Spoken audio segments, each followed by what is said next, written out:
สวัสดีนะนี่พอมีเวลามารีวิวเครื่องให้เบิ่งนะตัวนี้ประกอบได้สี่ชุดนี่นะเป็นตัวที่ข้อก็เฟเตอร์สองชุดนะเฟเตอร์ตัวปุ่มเหลืองนี่กับตัวปุ่มแดงนะมันก็เป็นของไซงอนกันนะแต่ต่างกับปุ่มสิครับประกอบปุ่มมันประมาณนี้จะรีวิวแต่ละรุ่นคร่าวๆให้เบิ่งนะสเปคก็ถือว่าใกล้เคียงกันนะตัวนี้เป็นK2 นะเป็นทางอารู0.45 L นะไทยพับได้กันนะดึงเข้าดึงออกได้กล้องนี้เป็นDiscovery 3-9x50นี่แจ้งนะนี่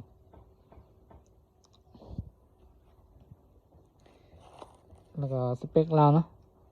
สเปคราวเป็นราวFX ของมาเลของอินโดนะก็วายเป็นรอบไปแมนนะงานไซงอนแท้เนาะตัวนี้เป็นเฟเตอร์นะ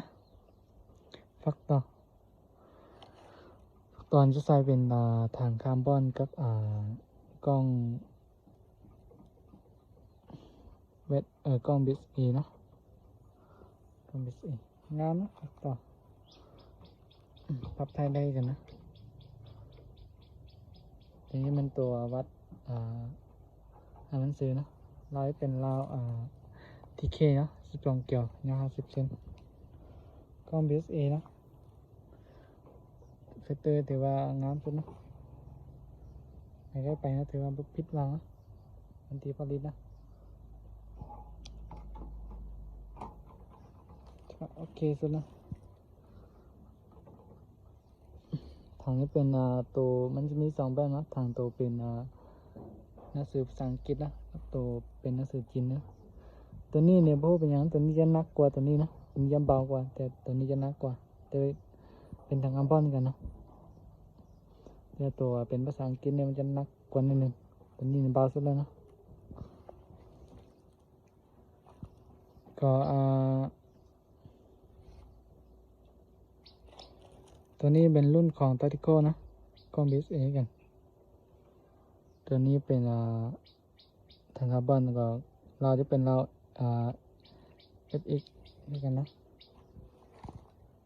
ตัวนี้พับท่าเล่กันนะฟิลเตอร์ก็พับได้นะฟิลเตอร์พับหนึ่งถ้าสั้นแล้วซีซั่นหนึ่งถือว่าสั้นขึ้นแล้วนะเดี๋ยวก็คลายเบอร์นะไม่คลายเลยสนใจก็ติดต่อมาแล้วตัวนี้เป็นตาติโก้นะตาติโก้ถือว่าเป็นรุ่นหนึ่งที่เขานิยมหลายนะเพราะมันประหยัดลมนะประหยัดลมดิฟิลเตอร์นี่ถือว่าถ้าแต่งสปริงแล้วถือว่าก็ยังโอเคกันแต่งสปริงนิดนึงนะแต่งสปริงนี่ถือว่ายิงก็ถ้ายิงเข้าจุดพวกนี้ก็ถือว่าโอเคฟิลเตอร์ปุ่มเหลืองฟิลเตอร์เท่นะฟิลเตอร์เท่ทำงานเลยถ้าเลยสนใจรุ่นใดก็ติดต่อมาหาเลยนะเครื่องก็มีถึงเห็นเนี่ยมาได้มีหลายนะสั่งมาได้ก็สั่งมา4-5 เบ้านะแล้วสั่งมาได้มาหน่อยก็นี่ราคาจะอยู่ที่12 ปลายหนึ่งนะตัวฟิลเตอร์ก็ตัวนี้มันตัวก็จะอยู่ที่10 ปลายตัวนี้อยู่ที่7 ปลายนะคาดรู้เล่นการบรรลัยนะการใครสนใจรุ่นใดก็ทำมาหาทางเฮาเลยนะทางเบอร์ที่เขียนไว้นะฟิลเตอร์ถือว่าเป็นรุ่นนึงที่งามสุดแล้วนะสิ่งน้องสร้างอีกไม่เบิ่งตัดลมนี่ถือว่าไวนะแข็งตั้งลมที่11นะตัวนี้กันตัดลมไวนะ